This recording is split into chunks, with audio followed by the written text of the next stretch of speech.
Alors, bienvenue à toutes et à tous sur cette rubrique. Nous sommes bien sûr la rubrique analyse et commentaires. Moïse Novillon, bonjour. Bonjour Maury Agua, bonjour à nos amis téléspectateurs et auditeurs de Diaspora FM.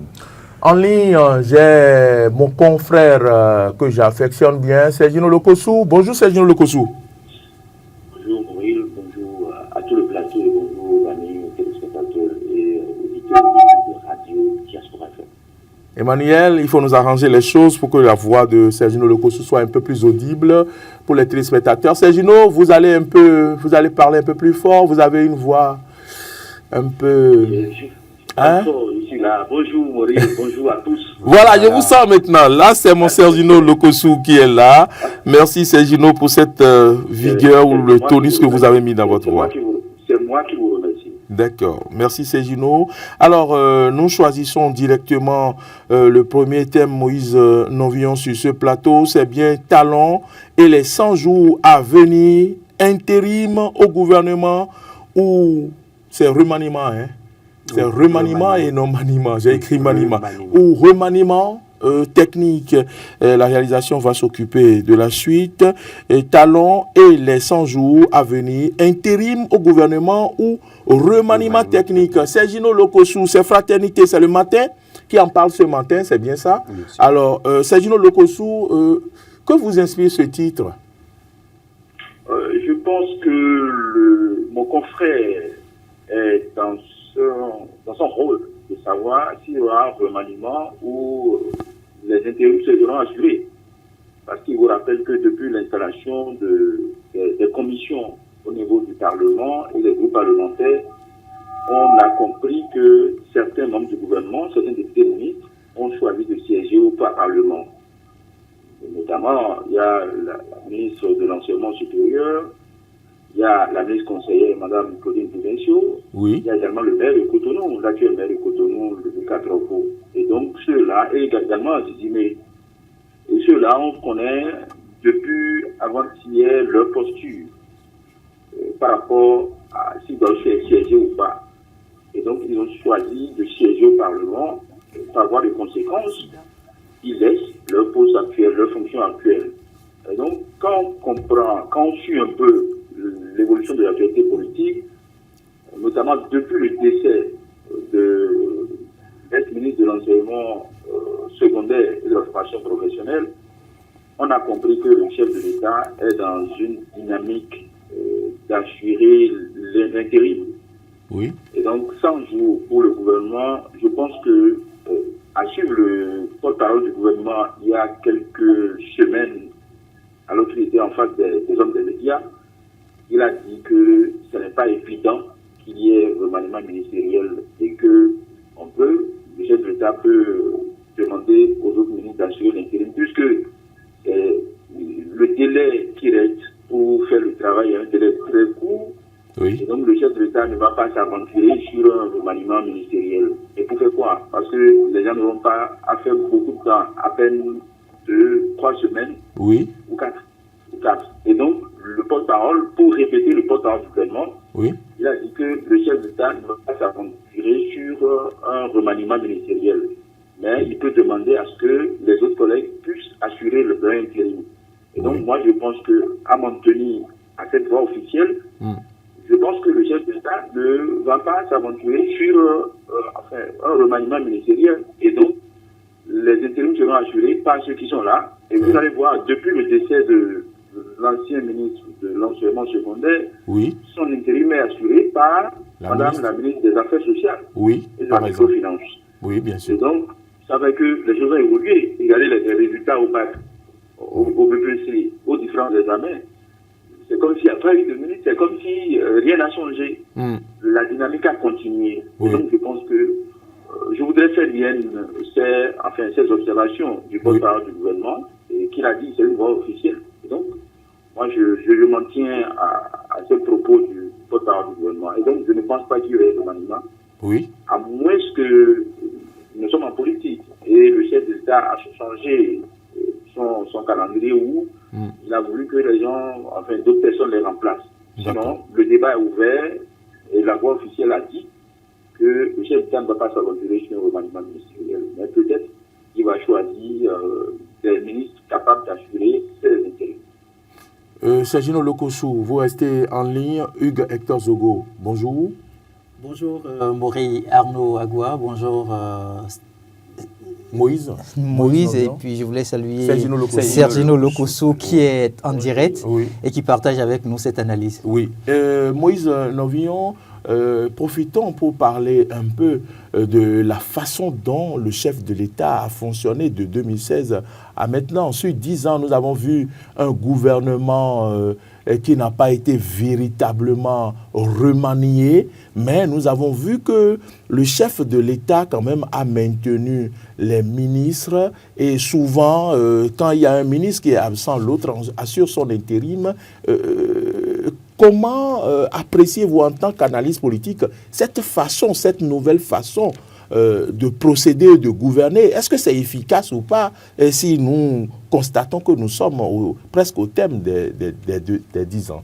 Et mon prédécesseur tout à l'heure, et je le salue très bien parce qu'il a donné suffisamment de détails en cette matière. Il a précisé par exemple qu'il y a eu des ministres qui sont partis, dont en réalité on n'a fait qu'assurer l'intérim jusqu'ici. On pense par exemple, il y a plus d'1 an déjà que le ministre, paix à son âme, Yves Kwaro Tchabi est décédé. Et je pense à Tonato aussi, qui est en train de cumuler jusqu'à 3 postes. Voilà. Je pense qu'en réalité, le président Patrice Talon, la première lecture, c'est que le président Patrice Talon n'a pas envie de s'encombrer.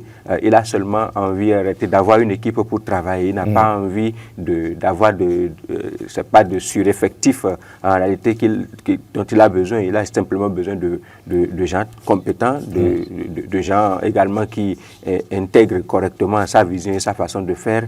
Et il n'a pas envie de s'encombrer de beaucoup de personnes, et quitte à ce qu'à un moment donné, il ne puisse pas en réalité avoir la possibilité non seulement de les comprendre dans leur fonctionnement, mais également que ces acteurs-là puissent comprendre la dynamique également dans laquelle ils s'étaient inscrits depuis 2016. Parce que si vous avez fait très attention, cette constance-là, cette façon de maintenir une équipe fixe, bien sûr, qu'on maîtrise, et qui a déjà intégré la vision, a permis de limiter les dégâts sur plusieurs plans, surtout en termes de communication. Vous savez, par le passé, on a vu certaines expériences ici où il fallait peut-être, au bout de 6 mois ou 1 an maximum, renouveler l'équipe. On a appelé ça même prospérité partagée à un moment donné, c'est-à-dire le fait de nommer des ministres. Il suffit qu'un cadre fasse une grande marche, une mobilisation dans le nord, donc, ou quelque part dans un village du sud, la semaine qui suit, on le nomme au conseil des ministres. On le nomme au conseil des ministres. Si on ne crée pas un portefeuille supplémentaire, on dégomme quelqu'un, on fait la promotion de l'autre, et on a appelé ça à un moment donné prospérité partagée. Mais vous avez vu tout le cafouillage que cela a semé. Et là, il ne reste que 100 jours. Si vous demandez de faire un remaniement, c'est politique. Les acteurs politiques peuvent faire un remaniement. Mais si vous leur demandez, par exemple, si vous demandez au gouvernement d'intégrer de nouvelles personnes, à peine ils vont même avoir le temps de s'installer avant que le mandat n'aille à son terme en réalité. Et donc, je ne pense pas, et Sergino Lokossou, il a très bien fait, le confrère a bien fait de donner les détails. Le porte-parole du gouvernement avait déjà dit que ce n'est pas évident que ce soit l'option du gouvernement.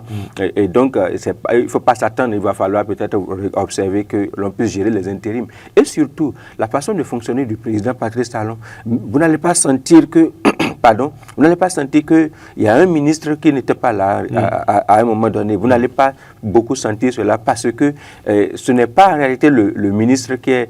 Vous savez, les fonctions de cette nature-là, c'est beaucoup plus un certain leadership. Vous faites beaucoup plus montre d'une certaine capacité à diriger, à gérer une équipe, à contenir bien sûr les différentes aspirations, les différentes velléités. Les cadres techniques sont là. Et donc quand les cadres techniques sont en place, en réalité, le rôle du ministre, c'est le rôle, pour dire, de coordonnateur au sommet de la pyramide, en quelque sorte.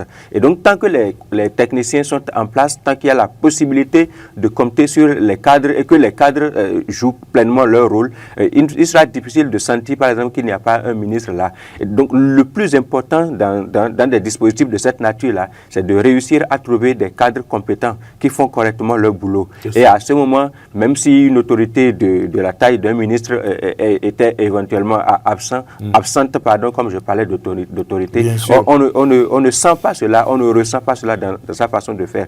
Et surtout, cette manière de faire également protège le gouvernement. Parce que, oui, si vous voyez, l'exemple dont nous venons de parler, dont on a parlé par le passé, les gaffes sont arrivées, les erreurs et les difficultés sont arrivées beaucoup plus par les personnes qui arrivent et qui repartent du jour au lendemain. Vous voyez, quelqu'un qui vient, qui fait 3 mois, qui fait 6 mois, qui fait 1 an à peine et qui repart, et automatiquement, dès qu'il repart, il cherche à se repositionner. C'est ça, c'était essentiellement des acteurs politiques en plus.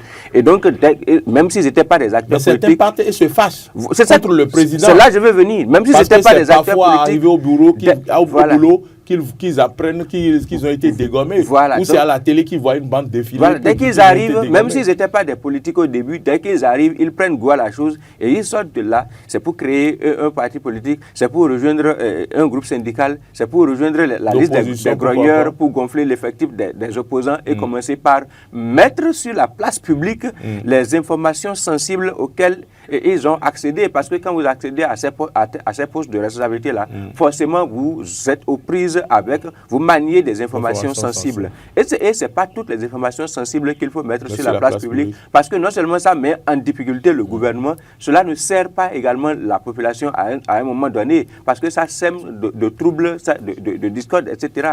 Et donc, la façon dont ça a été géré, même la parole du gouvernement a été portée essentiellement par une personne. Et donc, les quelques rares fois que les ministres sont appelés à prendre la parole, c'est à des occasions véritablement où c'est nécessaire et c'est purement en liaison avec certaines activités. Donc, ils disent juste ce qu'il faut et se retirent. Et le porte-parole, étant donné que c'est lui le porte-parole, il prend l'essentiel de la parole du gouvernement sur lui et c'est lui qui communie à la fois avec la presse, avec l'opinion, etc. Ça a permis de mieux maîtriser en réalité le gouvernement, surtout la parole du gouvernement, l'action du gouvernement avec le public, et cela a évité l'interaction voilà, du gouvernement avec le peuple, bien sûr, et cela a limité beaucoup plus de dégâts. Il n'y a pas eu besoin de revenir s'expliquer, justifier, recadrer, arranger. Il n'y a pas eu beaucoup de gaffes en réalité. Et donc, je pense que le gouvernement ne va pas rentrer dans ces questions de remaniement pas évident. On ne va pas peut-être assister à quelque chose de ce genre, surtout que le porte-parole du gouvernement aussi était dans cette logique-là. Hugues Hector Zogo, avant de revenir à vous, je vais repartir vers Sergino Lokossou qui est en ligne. Sergino Lokossou. Bonjour, je suis là.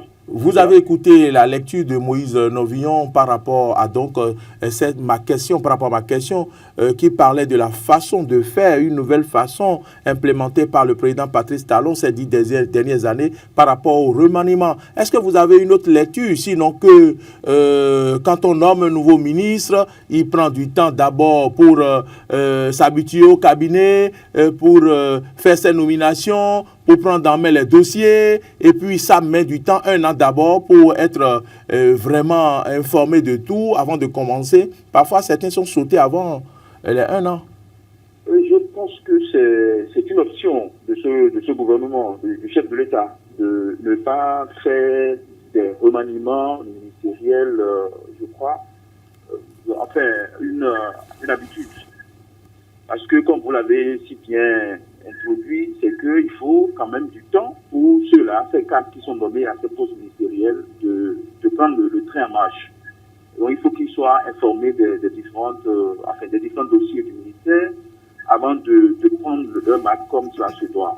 Et je pense que en matière de gouvernance politique au Bénin, sur ce point, le chef de l'État, il est le premier à le faire, à maintenir ces ministres pendant plusieurs années à leur poste pour leur permettre de faire le travail comme cela se doit, pour qu'il y ait un bilan à la fin. Parce que c'est ça qui compte.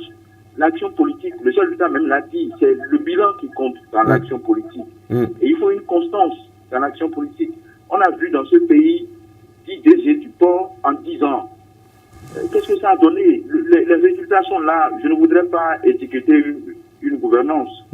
Mais je dis, ce sont des exemples.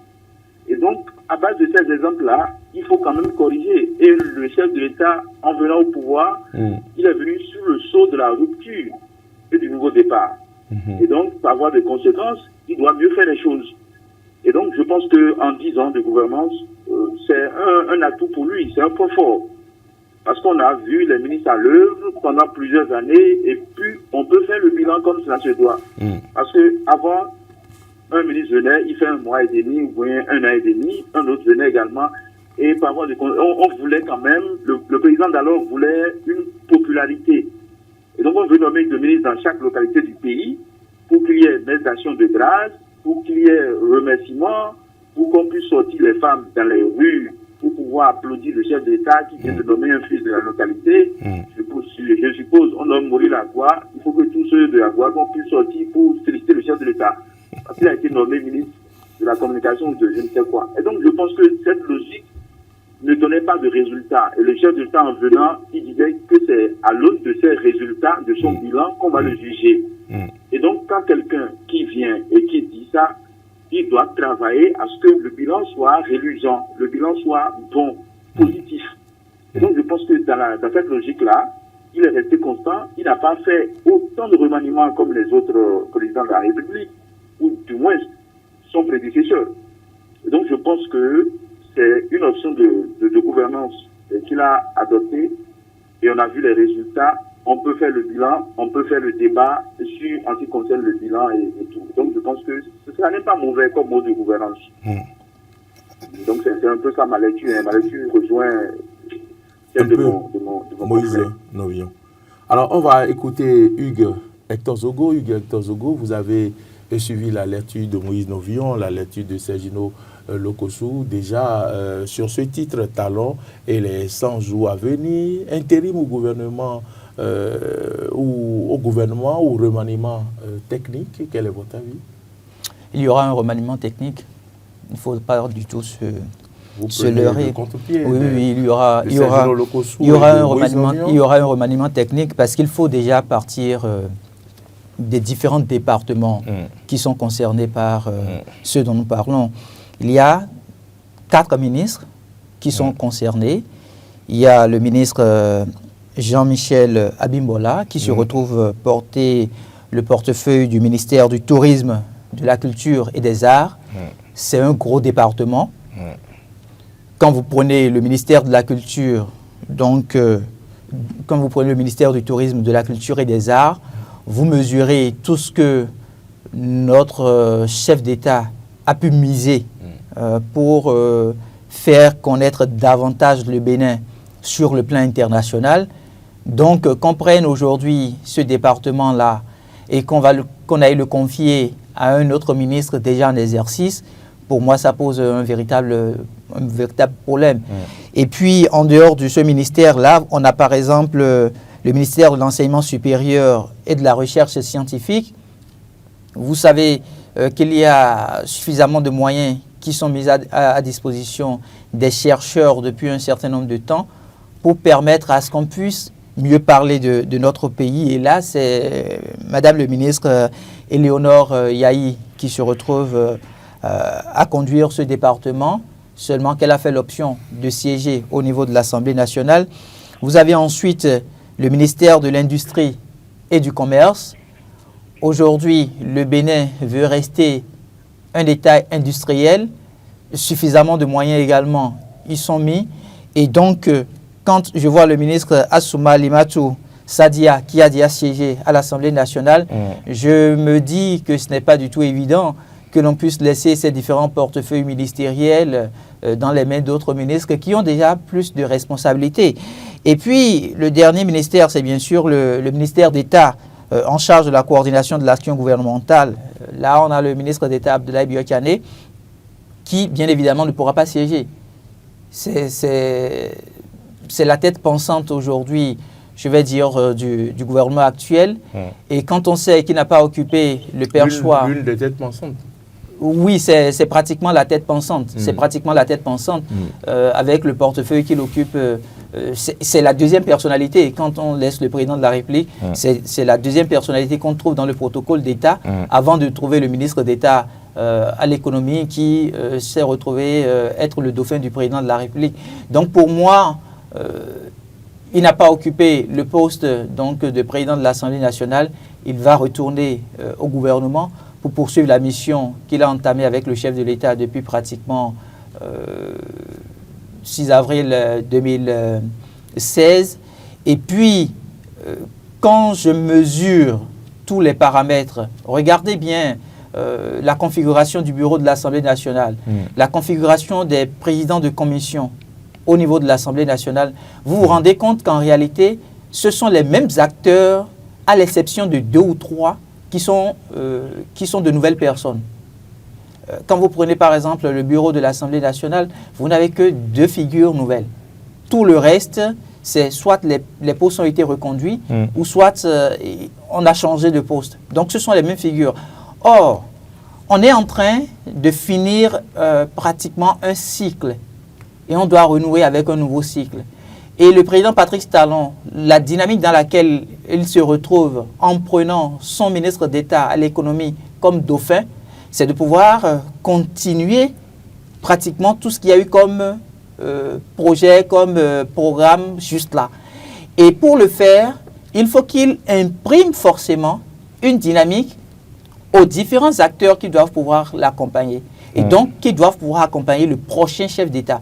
Vous vous rendez compte, vous serez surpris de vous rendre compte que le prochain chef d'État ne fera pas, dès qu'il va être élu, vous serez surpris de vous rendre compte que la plupart de ceux qui occupent aujourd'hui des portefeuilles ministériels, il y aura plus d'une quinzaine qui vont être reconduits. Parce que... C'est une prophétie? Vous aurez la possibilité de vous rendre compte qu'il y aura une quinzaine qui seront reconduits. Pourquoi? Parce qu'il n'y a plus de compétences dans le pays? Ce n'est pas parce qu'il n'y a plus de compétences, mais quand vous regardez la manière dont l'équipe fonctionne, vous sentez qu'il y a effectivement une sorte de solidarité. C'est comme si la vision a été tellement implémentée au point où, dès que vous touchez un élément de la chaîne, c'est pratiquement toute la chaîne que vous touchez. Donc, je me dis, le président Patrice Talon voudra aujourd'hui, puisqu'il n'y a pas eu suffisamment de marge de manœuvre pour envoyer des acteurs au niveau du Parlement, pour qu'ils occupent des postes au niveau du Parlement, des postes stratégiques sur le plan politique, ceux-là qui sont restés en instance juste là pourront être appelés. Parce que ce n'est pas un hasard si le président de la République prend la décision aujourd'hui de laisser ses ministres aller siéger à l'Assemblée nationale. J'ai envie de prendre l'avis de Sergino Lokossou. Sergino Lokossou, est-ce que vous êtes d'avis avec Hugues Zogo? Je ne pense pas que... Je comprends mon confrère Hugues Zogo, je le comprends. Mais ce que je voudrais souligner par rapport à son intervention, c'est que en 3 mois, le gouvernement n'a plus rien à démontrer aux citoyens. Tout a été déjà fait. Et donc, je ne pense pas que le chef de l'État soit amené forcément à faire un remaniement ministériel. Je ne suis pas contre. Mais je me dis, tout a été déjà fait. Et donc, c'est pas en 3 mois que le chef de l'État va montrer aux populations que, bon, maintenant, je vais travailler. Je ne pense pas. Tout a été déjà fait. Je ne balaye pas du revers de la mer la réflexion de mon confrère. Mais je dis que ça n'est pas évident. Je ne crois pas. Aujourd'hui, c'est vrai que ces portefeuilles sont vraiment importantes, mais je ne pense pas que ça doit amener le chef de l'État à chercher forcément un cadre pour pouvoir occuper ces postes-là. C'est 3 mois. 3 mois, c'est vite allé, c'est vite passé. Et donc, je pense qu'il y a quand même au sein de l'appareil d'État, du gouvernement, de l'appareil gouvernemental, des ministres capables d'assurer leur intérim pendant ces 3 mois-là, afin d'amener le chef d'État à finir son mandat comme cela se doit. Et donc, je ne pense pas que le chef d'État va être dans une logique de calcul politique, de montrer que, bon, il faut quand même qu'il y ait des cadres pour occuper ces postes-là. Je pense que je partage l'avis du porte-parole du gouvernement qui pense qu'il faut un intérim, il faut assurer l'intérim. C'est ce que je veux dire. Mais je ne pense pas que si c'est au début de son deuxième mandat que ces faits se produisent, on pourrait quand même imaginer qu'il y ait un remaniement ministériel parce qu'en 4 ans ou 5 ans, ça n'est pas évident qu'on puisse donner 2 portefeuilles ministériels à chaque ministre ou 2 à 3 portefeuilles ministériels à un ministre. Donc je pense que c'est dans cette logique-là. Nous sommes en fin de mandat. Le chef d'État a tout montré et lui-même l'a dit. Il a fait ce qu'il peut selon les moyens, selon l'expérience qu'il a eue en matière de gestion de gouvernement, en matière de gestion de l'État. Et donc, je pense que c'est la logique des intérims qui me semble un peu plausible en fait. Donc, je ne refuse pas ce que mon confrère a dit. Je pense que c'est une très belle analyse. Mais je veux appuyer, sur cet accélérateur pour montrer que quand même, de ne pas oublier ça aussi. Nous sommes en fin de mandat, c'est 3 mois, je crois, c'est 4 semaines fois 3. Ça fait 12 semaines, c'est pas beaucoup, ça passe vite. Donc, je ne crois pas que le chef d'État puisse être dans cette logique de chercher forcément des cadres à ces postes-là. C'est vrai que ce sont des postes stratégiques. Quand tu ouvres le ministère de la Culture, le ministère de l'Enseignement supérieur et d'autres ministères, ce sont quand même des départements vraiment stratégiques, importants. Donc, je ne pense pas qu'en 3 mois, on puisse forcément démontrer quelque chose aux populations que, nous sommes en train de gérer le pays, on est en train de faire une bonne chose. Parce que le chef d'État a eu le temps de montrer tout ce qu'il pouvait faire pour ce pays-là. Je voudrais prendre votre avis sur un dernier point. Hugues Hector Zogo a dit qu'il pense quand même que une quinzaine de ministres pourraient revenir dans le prochain gouvernement, je pense après les élections, c'est ça, j'ai bien compris. Est-ce que vous êtes de cet avis? Non, c'est son avis. C'est son avis, mais je ne crois pas qu'il y aurait encore d'autres personnes dans le gouvernement. Je ne pense pas. Le chef d'État, il a fini. Lui-même l'a dit à chaque fois. Il ne manque pas, il ne rate pas l'occasion pour le dire. Il a fini. Et il espère que son pays sera bien géré après lui. Il a fait ce qu'il pouvait. Et son souhait, c'est que ça soit mieux fait après lui. Donc, je ne pense pas qu'il est dans cette logique, comme les autres, de vouloir mettre quand même des gens à ces postes ministériels. Donc, je ne pense pas. Mais je partage l'avis de mon confrère. C'est une grille d'analyse à ne pas négliger aussi. D'accord. Parce que nous sommes en politique. Et en politique, j'aime mal le dire, les postures et les positions sont changeantes. Le porte-parole l'a dit, le chef d'État peut changer. Donc, on ne peut pas quand même jurer du comportement, de la décision que le chef d'État va prendre d'ici à là. Nous sommes en politique et il faut laisser quand même de marge de manœuvre aux acteurs politiques parce qu'ils sont imprévisibles, entre autres, il ne faut pas oublier. Et donc, c'est pourquoi j'aime à le dire que nous sommes en politique, rien n'est sûr, les positions et les postures sont changeantes. Donc, le chef d'État peut décider de faire un remaniement, comme l'a dit mon confrère. C'est pourquoi je dis, je ne parlais pas du revers de la main ce qu'il a dit. C'est une grille d'analyse que j'apprécie beaucoup. Et je pense qu'on doit mettre toutes les grilles dans la balance pour voir un peu l'action que l'acteur va poser, l'acteur politique dont nous parlons ce matin, notamment le président de la République. Très bien. Hugues Hector Zogo, je dis Hugues Hector Zogo. Sergino Lokossou, je ne vais pas vous retenir plus longtemps parce que je sais que vous avez d'autres programmes, vous êtes sollicité ailleurs. Merci déjà pour votre disponibilité de tous les instants. Vous avez un mot? C'est moi qui vous remercie. C'est moi qui vous remercie pour la marque de considération. Et je tiens à saluer tous mes confrères qui sont sur le plateau et qui font des analyses aussi pertinentes que les miennes. Grille d'analyse que je partage entièrement. Je salue mon cher frère Dr Zogo, dont j'apprécie les analyses pointilleuses, pertinentes et tout ce qui va avec. C'est un professionnel averti et crédible. Merci à vous, Sergio Lokossou. C'est toujours pour moi un plaisir de vous entendre, voilà, et beaucoup d'admiration pour vous. Merci et bonne journée à vous et bon week-end. Hugues, je reviens à vous, puisque vous n'avez pas fini. Je n'avais pas fini, effectivement, mais je tiens à remercier Sergino Lokossou pour toutes ces analyses qu'il a eu à partager avec nous. Je voulais quand même rappeler que ce n'est pas la première fois que le porte-parole du gouvernement, surtout sur des questions aussi sensibles concernant la posture que doit adopter le chef de l'État sur un sujet d'intérêt politique.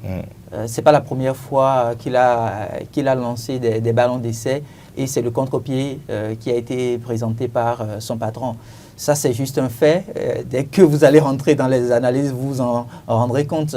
Et puis, n'oublions pas, le chef de l'État, Patrice Talon, qu'on a connu depuis 2016 à aujourd'hui, c'est celui qui ne laisse pas le pouvoir d'État juste là. Jusqu'à l'instant où on est en train de parler. Même après qu'il ait fini son mandat en tant que président de la République, il ne laissera pas le pouvoir d'État. Il va siéger au Sénat. Le fait que... ne siégeait pas. C'est la Constitution qui lui fait obligation. Mais il n'est pas obligé. C'est une obligation. C'est une obligation. C'est une obligation. Il y a d'autres qui ont déjà dit qu'ils ne veulent pas saisir, non? Personne n'est au-dessus de la loi fondamentale. Mais il y a d'autres qui ont déjà dit qu'ils ne saisiront pas. On ira les chercher de force. Je vous dis, personne. On ira chercher des gens de force pour siéger. Personne n'est au-dessus de la loi fondamentale. Vous le verrez, personne bénéficiant des titres pouvant siéger au Sénat ne pas pouvoir le faire. On peut prendre date. En tout cas, on prend date. Pour moi, on prend date. Cette date-là, je la prends. Pour moi, le président Patrice Talon, la dynamique à laquelle il nous a habitués depuis 2016, nous permet de comprendre que même quand il va quitter le pouvoir en tant que président de la République, il va toujours garder un certain pouvoir en main. Et par conséquent, je trouve que là, ce qu'il est en train de faire progressivement, c'est de pouvoir installer un environnement capable d'accompagner son dauphin, une fois élu, pour que l'on ne retombe pas dans les travers. C'est d'ailleurs pour ça que je vous ai dit, vous aurez pratiquement une quinzaine de ministres actuels qui vont revenir.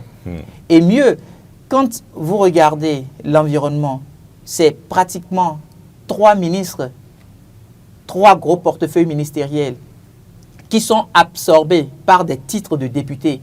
On est en train de partir vers des élections présidentielles et il faut, d'une manière ou d'une autre, des acteurs politiques ayant travaillé au niveau des formations politiques pour descendre sur le terrain. Ce n'est pas le fruit du hasard si à un moment donné, le président de la République a dû faire appel à des ministres conseillers. C'est parce qu'il s'est rendu compte qu'il a besoin d'un outil politique pour faire connaître son bilan sur le terrain afin que, effectivement, les populations béninoises puissent accorder leur suffrage.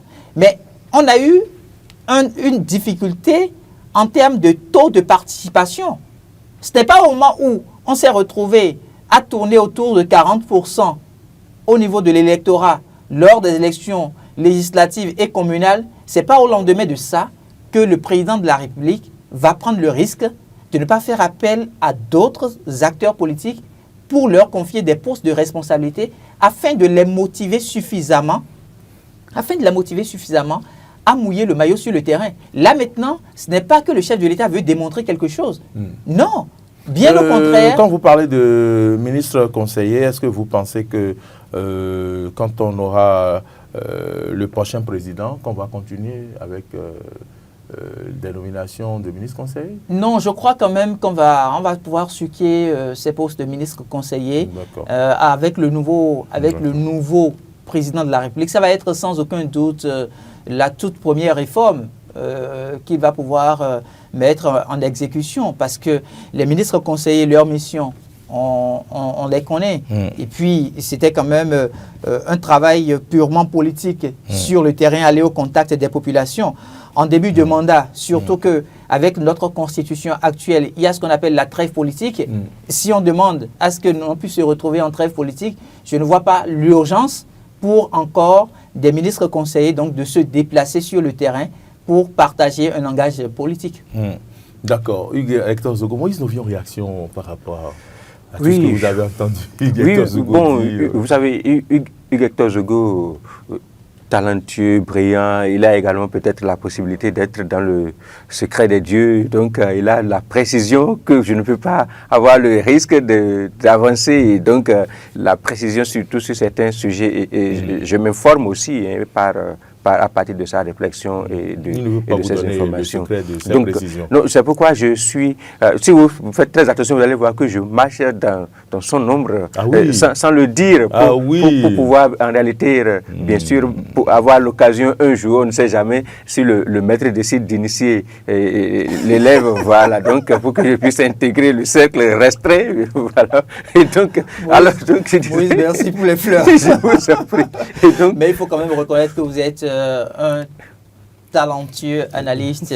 S'il vous plaît, il ne faut pas vous jeter des fleurs. Je suis venu là pour que vous puissiez faire des analyses. N'attendez pas qu'on se retrouve sous la tombe avant de nous célébrer. On fera ça le 14 février. D'accord. Et donc, évidemment, non. C'est un angle de réflexion, bien sûr, que je partage également, un peu comme Sergino Lokosso le disait également. C'est une façon de voir les choses, bien sûr, qu'on n'a pas perçu d'un premier regard. Et c'est la raison pour laquelle c'est bon d'être dans les discussions, parce que les discussions permettent en réalité d'équilibrer les informations également et de permettre à ce que d'autres réalités puissent jaillir, puissent se présenter à nous.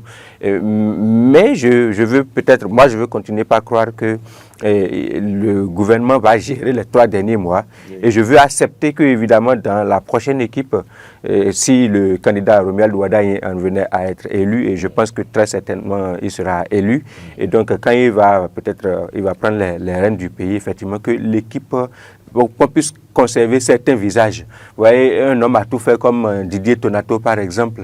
Vous voyez, même quand on dit qu'on ne peut pas gérer les intérims, je pense que Didier Tonato seul peut gérer même l'ensemble des portefeuilles ministériels. Il a démontré. Il est arrivé à un moment où lui seul, il cumulait, je pense, trois postes de ministre, c'est-à-dire qu'il assurait l'intérim à 3, peut-être un peu plus, je ne sais pas. Mais vous voyez, non, donc, avec quelle tempérance, avec quelle efficacité également. Et donc, comme je le disais, c'est surtout les cadres techniques. C'est la tête qui fait tout le reste. Si la tête, c'est-à-dire celui qui tire le leadership, s'il a la tête sur ses épaules et que les cadres techniques s'imprègnent de la vision, intègrent la vision et agissent en conséquence, vous n'allez pas sentir qu'il n'y a pas de ministre en réalité.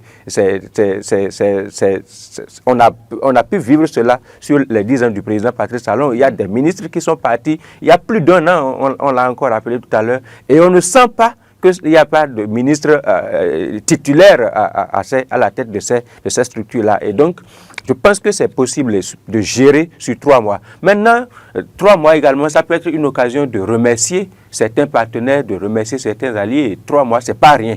Donc, ce n'est pas les nominations fantaisistes qu'on remercie. Non, je ne suis pas... attention, s'il vous plaît. Non, ce n'est pas de nomination fantaisiste, pardon. S'il vous plaît, permettez-moi d'aller au bout. C'est l'expression. Non, ce n'est pas de nomination fantaisiste que je dis. Je dis en politique, c'est bien sûr. C'est également une nomination fantaisiste. Non, non. Ça recours passé honteux. Non, ça recours passé honteux. S'il vous plaît, être nommé, faire quelqu'un ministre, c'est pas... Vous savez, en 100 jours. Non, non, attendez. En 100 jours. Être ministre, ce n'est pas en réalité, ce n'est pas le temps même qu'il ne s'asseye sur le fauteuil, les 3 mois sont passés. Si vous interférez comme cela, je vais oui, mais j'interfère parce que je vous le dis, je vois ça comme un passé honteux. Mais les personnes qui nous suivent ne vont pas pouvoir... D'accord, ok, je vous laisse aller au bout. Si vous voulez retourner dans un passé honteux, je vous laisse. Être ministre, en réalité, ce n'est pas un accomplissement en soi. C'est vrai, ça peut être sur le mérite en fonction peut-être d'une certaine technicité dont on a fait preuve par le passé. Mais surtout en politique, c'est beaucoup plus les actions de remerciement, par les proximités que les uns et les autres ont vis-à-vis. Parce que au final, ce sont les cadres... dit certainement qu'il y a des ministres qui n'ont pas besoin de temps d'observation avant de... Bien sûr, même l'équipe qui est là, le vrai boulot, c'est les cadres. Ce sont les fonctionnaires que l'on recrute sur la base de leur curriculum, voilà, et qui intègrent, voilà, et qui font le travail. Le rôle du ministre, c'est le rôle du leader, la capacité a été à ce qu'il puisse fédérer, voilà, coordonner tout ce travail-là qui est fait. Et donc, c'est essentiellement un acte de remerciement en politique. Et donc, ce n'est pas que, c'est pas comme si c'était des crétins qu'on envoie là, c'est pas comme si, non, ce n'est pas ce que je voulais souligner. Et donc, il peut arriver qu'on ait de nominations comme cela en 100 jours. Permettez-moi que je puisse faire la lecture comme de remerciement. C'est-à-dire que, vous voyez, pour dire, oui, vous avez été là. Oui. En 100 jours, vous-même vous le dites. En 100 jours aussi, je fais encore une nomination de ministre. En 100 jours, c'est essentiellement, moi personnellement, je fais la lecture comme un remerciement. Donc, c'est possible qu'on puisse avoir de nomination de ministre. Je suis 100% d'accord avec mon confrère sur cette façon de lire cet aspect-là de la chose également. Je constate également que, bien évidemment, on voit Patrice Talon partout. Et on pense que s'il y a des ministres qui sont allés à l'Assemblée nationale... Vous l'avez vu dans ce studio maintenant.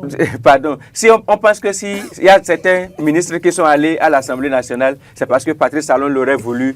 Non, je pense on dénie à certains compatriotes la possibilité de réfléchir et de décider. Et c'est ça qui a, surtout l'opposition politique, c'est ça qui a tué, en fait, toute l'opposition politique dans leur façon de faire. Ils ont voulu voir Patrice Talon partout. Ils ont voulu voir. Oui, alors qu'en réalité, non, lui, c'est vrai, il a ses idées. C'est vrai, il a ses plans. C'est vrai, il a ses idées, c'est vrai, il a ses plans. Mais je ne pense pas que Patrice Talon soit dans les détails à ce point pour être focus sur les uns et les autres. Je pense que c'est des pères de famille, c'est des mères de famille qui travaillent avec Patrice Talon et qu'à un moment donné, ils aient la possibilité de faire des choix également et de dire, bon, nous, on n'a plus envie d'être au gouvernement, par exemple. Et comme on a eu la chance de se faire élire député, bon, nous préférons aller à l'Assemblée nationale. C'est beaucoup plus tranquille pour nous sur 7 ans, par exemple. Et donc, et de décider de faire le choix sans que forcément on ait à exercer une quelconque pression sur eux, en fait. Et donc, que si on a besoin, si on continue d'avoir besoin d'eux, qu'on puisse leur faire appel. Encore qu'il y a la possibilité aujourd'hui d'aller, bien sûr, à l'Assemblée nationale, de revenir peut-être au gouvernement ou bien dans d'autres responsabilités et de retourner à l'Assemblée nationale. La loi aujourd'hui permet cela, que les gens puissent aller et revenir. Et donc je pense, je ne dis pas que c'est faux de faire des lectures de cette nature-là, mais je pense sincèrement qu'à un moment donné, Patrice Talon n'est pas forcément gendarme pour être derrière chacun. Je pense qu'il a réussi à faire accepter sa vision, à faire comprendre sa vision, à faire intégrer sa vision et qu'il a une certaine façon de faire que bien sûr ceux qui ont travaillé avec lui ont épousé et voilà. Et cela a fait toute la différence. Et après, les uns et les autres ont la possibilité de dire, Monsieur le Président, cette fois-ci, j'ai bien envie d'aller expérimenter autre chose. Je vous remercie pour toute la confiance, mais j'ai envie de me repositionner, j'ai envie de me réajuster. Si vous avez fait 10 ans dans un gouvernement, ou bien 6 ans, ou bien 5 ans dans un gouvernement, vous avez envie de souffler un peu à l'Assemblée nationale, c'est un peu plus relax. Je m'en voudrais si on évoquait ce sujet sans que je ne pose une question. J'ai remarqué une chose, je ne sais pas si je vais appeler ça subtil ou comment, la façon dont on limoge les ministres en douce, et puis même d'autres revendiquent que les ministres n'ont pas été limogés, mais finalement on ne les voit plus dans le gouvernement. Et c'est aussi un fait qu'on a observé au cours de ce mandat. C'est juste la maîtrise de l'équipe, c'est le leader, c'est la tête qui fait tout en fait. En fait, tout dépend de la tête. C'est la tête qui dicte le tempo. On a pensé que les acteurs politiques étaient tout puissants pour malmener les présidents. Mais en réalité, c'est juste les présidents qui n'ont pas su véritablement, en fait, qui n'ont pas eu, malheureusement, pour ceux qui ont assumé ces responsabilités, les termes, il faut pouvoir les choisir. Je ne veux pas dire qu'un chef d'État n'a pas été compétent, mais peut-être qu'ils n'ont pas eu du cran. Voilà, ils n'ont pas eu du cran en réalité pour pouvoir tenir dans leur rôle, tenir dans leur fonction. C'est de ça qu'il s'agit. Ce n'est pas comme si... C'est juste quand la tête sait tenir le groupe, quand la tête sait donner les directives, quand la tête même sait inspirer et trace la voie, je pense que tout le reste du corps, tout le reste du wagon emprunte le chemin que la locomotive est en train d'emprunter. C'est quand la locomotive même vacille, va dans tous les sens, que vous allez voir que les wagons également vont dérailler, vont quitter et aller dans tous les sens. Ça veut dire que le conducteur dort. Je n'ai pas le courage de répéter exactement les mêmes expressions que vous. Je ne pense pas que le conducteur à la tête d'une locomotive puisse avoir le courage de dormir. Parce que sa vie aussi est engagée. Mais je pense que peut-être il n'a pas eu toute la concentration nécessaire. Voilà, et qu'à un moment donné, les choses sont allées un peu dans tous les sens. Je voudrais rebondir. Heureusement qu'il est revenu sur le sens de management du leader qui se retrouve à conduire son équipe. Ça me rassure de ce que nous partageons bel et bien le même point de vue sur la question de ce que, ministre au gouvernement, vous ne pouvez pas vous positionner en tant que candidat au poste de député sans recevoir la bénédiction du président de la République. Et ça n'a rien à voir avec une lecture d'un opposant qui reste dans son coin de rue et qui traite le chef de l'État de tous les noms. Et pour preuve, quand vous prenez la 4e commission de l'éducation, de la culture, de l'emploi et des affaires sociales, la présidente de cette commission-là, c'est Éléonore Yahi. Donc, ministre au gouvernement, elle est sortie du gouvernement, elle va siéger à l'Assemblée nationale et elle se retrouve présidente de commission. Vous pensez un instant que c'est possible sans que le chef de l'État n'ait donné sa bénédiction? Parce que les partis politiques ne sont pas au-dessus du président de la République. Les partis politiques sont des partenaires au président de la République. Les partis politiques accompagnent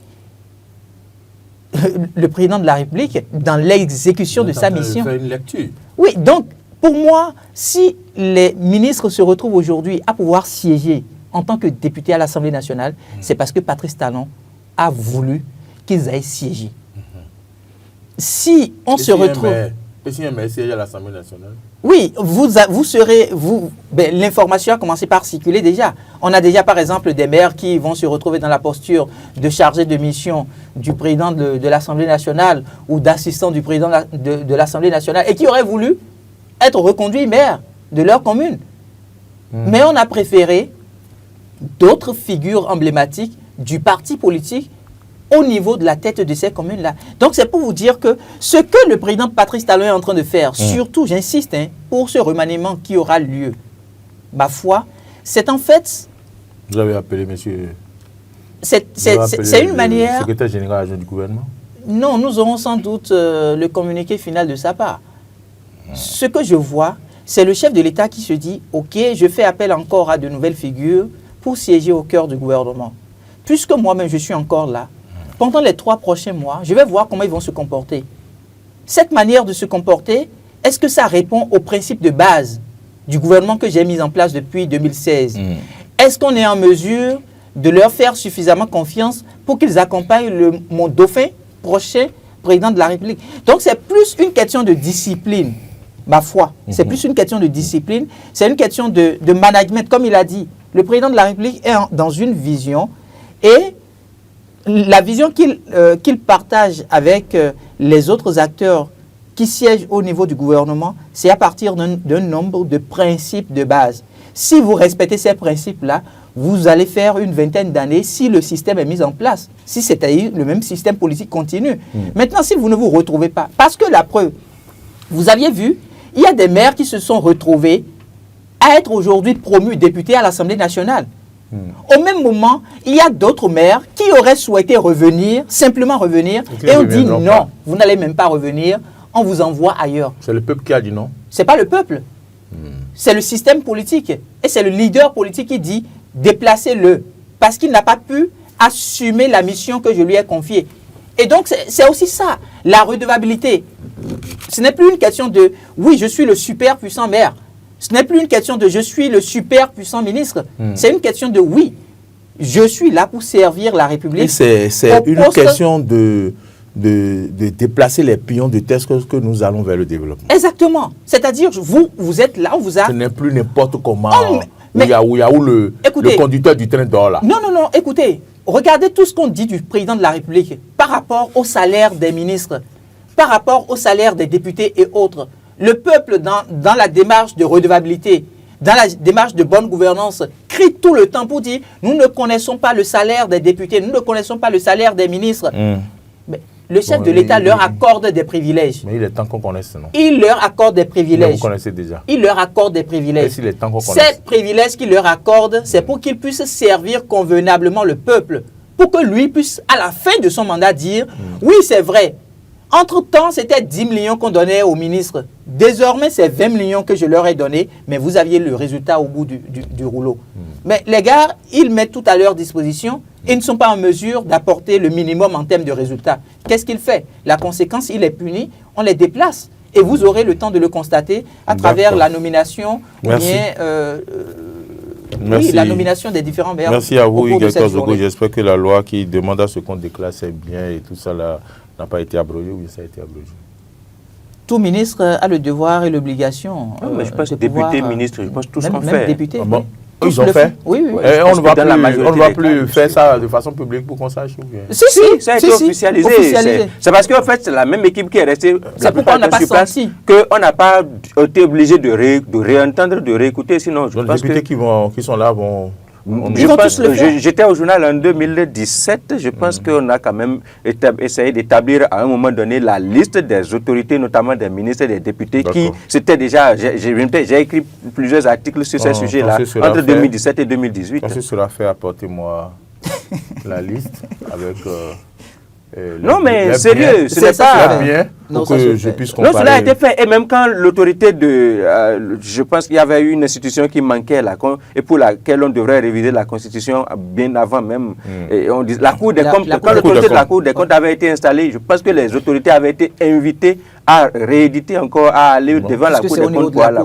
Voilà, pour aller déclarer toutes les autorités. Je n'ai pas fait focus sur le président de la République, malheureusement, et je n'étais plus véritablement au journal pendant que cela intervenait. Donc, je n'ai plus suivi. Non, pour ces choses-là, je pense que le Bénin est au-delà de... Le Bénin a dépassé. Mais j'ai écrit plusieurs articles, je me rappelle très bien quand même. En fait, c'est systématique, dans la conscience collective. Pour maintenir les bonnes habitudes. Oui. On veut connaître les biens de ceux-là qui sont élus, qui sont nommés, et puis voilà, leur salaire aussi. Oui, ça participe de la bonne gouvernance. Ça participe de la bonne gouvernance, puisque ça fait partie des principes que merci pour une fois que vous accordez vos violons avec moi. Merci.